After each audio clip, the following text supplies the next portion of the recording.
आमचे क्लिअर आहे, कोणताही गँगस्टर किंवा क्रिमिनल्स असतील कायद्यासोबत जे काही खिलवाड करतील तर कायदा तसेच ताकदीने त्यांच्या विरुद्ध कारवाई करतील।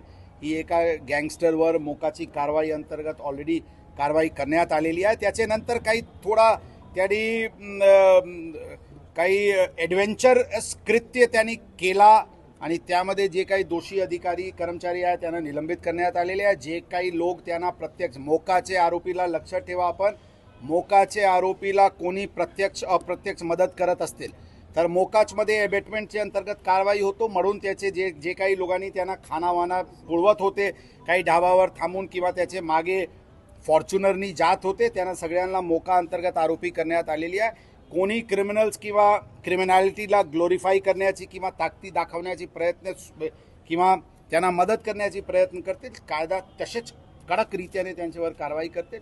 आणि मला विश्वास आहे की ही मेसेज इतर जे काही गँगस्टर सो कॉल्ड आहे किंवा ज्यांच्यावर रेकॉर्डवरचे क्रिमिनल्स आहे त्यांना ही मेसेज अत्यंत चांगल्या रीतीने पोहोचून जायला पाहिजे की कायद्याची उल्लंघन केला की जोरा 5 एक अधिकारी आणि 4 कर्मचारी